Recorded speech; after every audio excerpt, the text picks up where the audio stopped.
বন্ধুরা, আমি Aparna Bhowmik family album থেকে তোমাদের অনেক অনেক ধন্যবাদ জানাচ্ছি। আশা করি তোমরা সকলে ভালো আছো, সুস্থ আছো। এই গরমে তোমরা সবাই ভালো সাবধানে থাকবে, প্রয়োজন না হলে বাইরে থেকে বেরোবে না। আমি আজকে এই গরমে শরীর ঠান্ডা রাখে অথচ পেটও ভরে এমন ধরনের খাবার আজকে আমি তৈরি করব।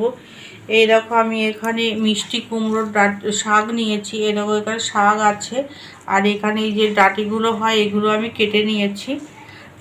এখানে এখানে হাফ বেগুন নিয়েছি, এখানে বরবটি নিয়েছি, আর নিয়েছি এখানে পটলের বীজগুলো সব ফেলে দিয়েছি। এখানে নিয়েছি আমি ছোলার ডালটা আমি সেদ্ধ করে নিয়েছি। দেখো কীরকম সেদ্ধ হয়েছে, একদম ঘেটে যায়নি, গোটা গোটাই আছে।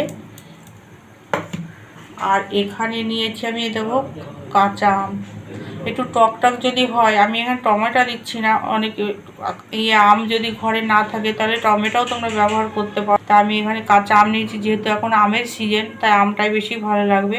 আর এখানে কাঁচা লঙ্কা নিয়েছি, কাঁচা লঙ্কার চেরা। এইটা দিয়ে আমি আজকে রান্না করব। তা চলো যাই। এরকম আমি গ্যাসটা বসিয়ে দিয়েছি। এখানে আমি সাদা তেল দিচ্ছি।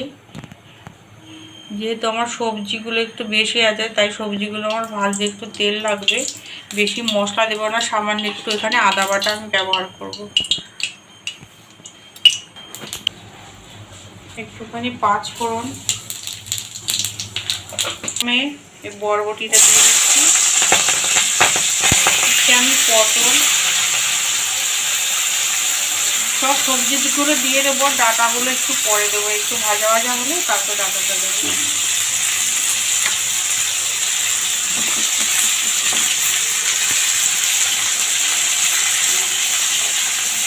এই রান্নাটা খুবই ভালো লাগে খেতে, বিশেষ করে গরমের জন্য খুবই ভালো এই খাবারটা। সব রকম সবজিও খাওয়া হচ্ছে, শরীরটাও ঠান্ডা রাখে।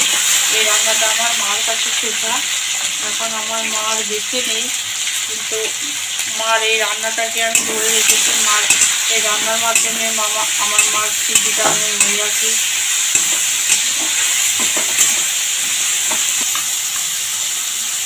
এবার একটুখানি হলুদ দিয়ে দিচ্ছি।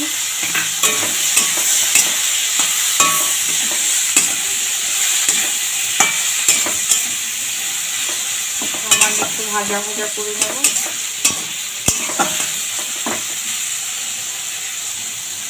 দেখো, আমার সবজিটা কিছুটা ভাজা ভাজা হয়ে গেছে। এখানে আমি এবার এই যে কাঁচা আম সামান্য নিয়েছি, কাঁচা আমটা দিয়ে দিচ্ছি।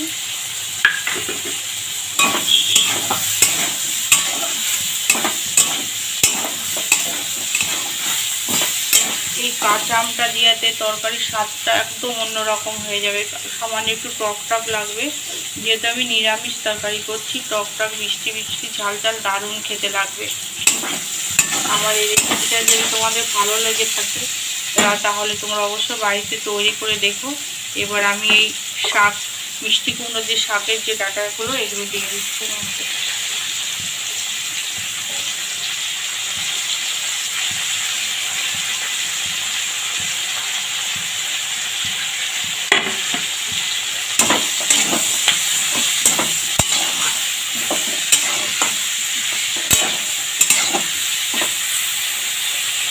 এবার তখন তো নুনটা বেশি দিইনি, তাই এখানে আবার সামান্য নুন দিয়ে দিচ্ছি।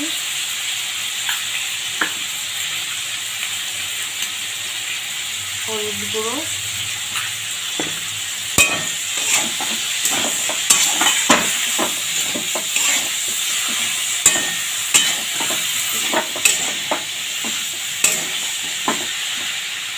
দেবো এখানে আদা বাটা, 1 চামচ মতো আদা বাটা দিলাম।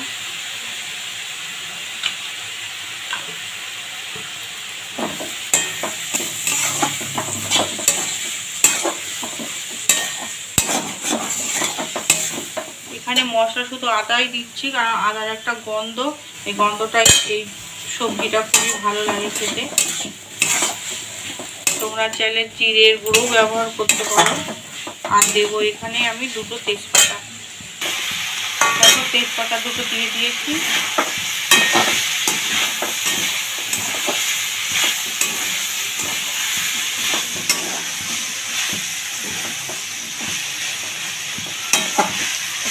আমি তো তোমাদের তোমাদের বললাম এই রান্নাটা আমি মায়ের কাছে শিখেছি। তোমরা যদি আমার বাংলাদেশের বন্ধু হয়ে থাকো, তোমরা যদি আমার এই রেসিপিগুলো দেখে থাকো, তা তোমাদের বলি আমিও বাংলাদেশের মেয়ে, আমার জন্মস্থান বাংলাদেশের যশোরের মেয়ে আমি।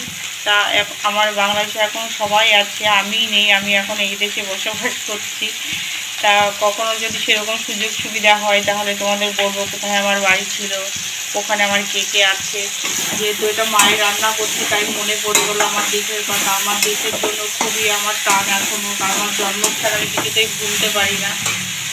যাই হোক, এরকম আমার এটা ভাজা হয়ে গেছে। এইবার আমি ডালটা দিয়ে দেবো, যে সেদ্ধ করে রাখা ডালটার মধ্যে দিয়ে দিচ্ছি।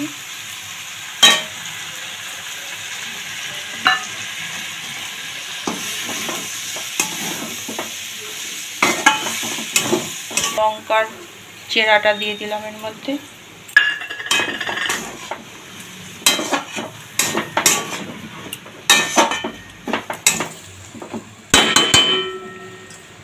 ডালটা যে সেদ্ধ করেছিলাম দেখো জলটা রয়েছে, ডাল সেদ্ধর যে জলটা, এবার আমি এটা এর মধ্যে দিয়ে দিচ্ছি।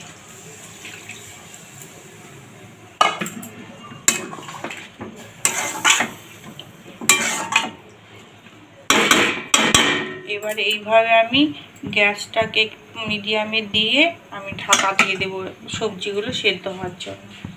তো এবার আমি ঢেকে দিচ্ছি।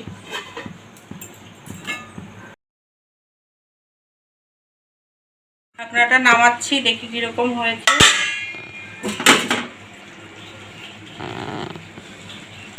দেখো কি সুন্দর হয়েছে, দেখতে খুবই সুন্দর লাগছে।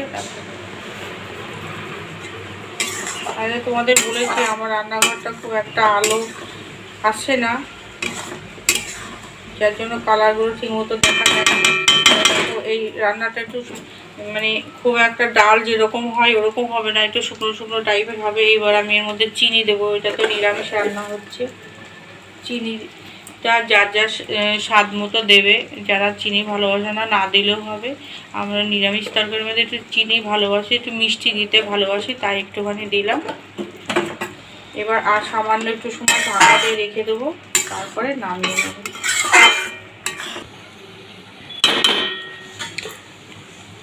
এবার আর একটুখানি ঢেকে নামিয়ে নেব। ঢাকনাটা নামাচ্ছি। আমার রান্নাটা তো হয়ে গেছে, দেখো তোমরা কীরকম লাগছে।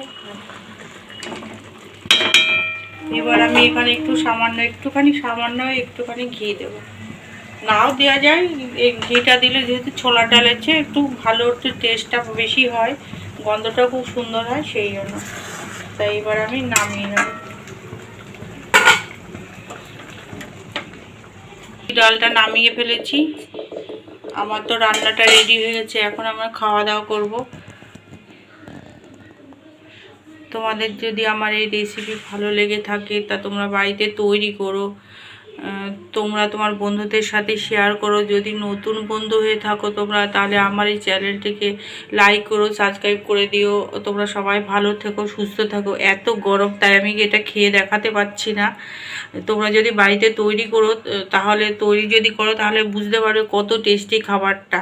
এই যে তোমরা রুটি দিয়ে খেতে পারো, পরোটা দিয়ে খেতে পারো, ভাত দিয়েও খেতে পারো, সব কিছু দিয়ে এই সবজি ডালটা ভালো লাগবে খেতে। তাহলে আজকের মতো রাখছি, তোমরা সবাই ভালো থেকো, সুস্থ থেকো, টাটা।